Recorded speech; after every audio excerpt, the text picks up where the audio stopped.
अशाच ताज्या व महत्त्वाच्या घडामोडी जाणून घेण्यासाठी आमच्या नाशिक प्लस न्यूज चॅनलला सबस्क्राईब करा व बेल आयकॉनला। मार्च 2025 अखेर शासनाने आपल्याला डीपीडीसी मधून 2 फायर टेंडर मंजूर केले होते। त्याची आज आपल्याला प्राप्ती झालेली आहे। 2 मिनी फायर फायटर उपलब्ध झालेले आहे। मालेगाव शहराची रचना विचारात घेता बऱ्याच भागामध्ये अरुंद रस्ते आहेत आणि या अरुंद रस्त्यामध्ये जाण्यासाठी मिनी फायटरची आवश्यकता होती।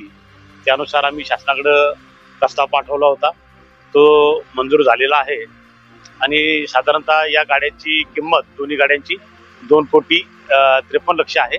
शासनाच्या जिल्हा नियोजन विकास कार्यक्रमांतर्गत हे मंजूर झालेलं आहे आणि ही वाहनं आज आपल्या ताब्यात प्राप्त झालेली आहे। या अगोदर आपल्याकडं 9 वाहनं होती आणि या 2 वाहनांची त्यात भर पडून आता आपल्याकडे 11 वाहनं झालेली आहेत।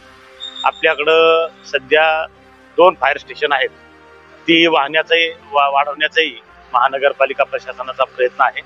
ज्या ठिकाणी सध्या ज्या ठिकाणापासून फायर स्टेशन दूर आहेत, तसं त्याने रमजानपुऱ्यामध्ये नाही, इकडं दरेगाव सायने या भागात नाही, तर अशा ठिकाणी नवीन तात्पुरतं फायर स्टेशन एक शेड करून म्हणा किंवा बांधकाम करून उपलब्ध करून देण्याचा विचार आहे, जेणेकरून अति तात्काळ आपली वाहनं त्या ठिकाणी पोहोचतील।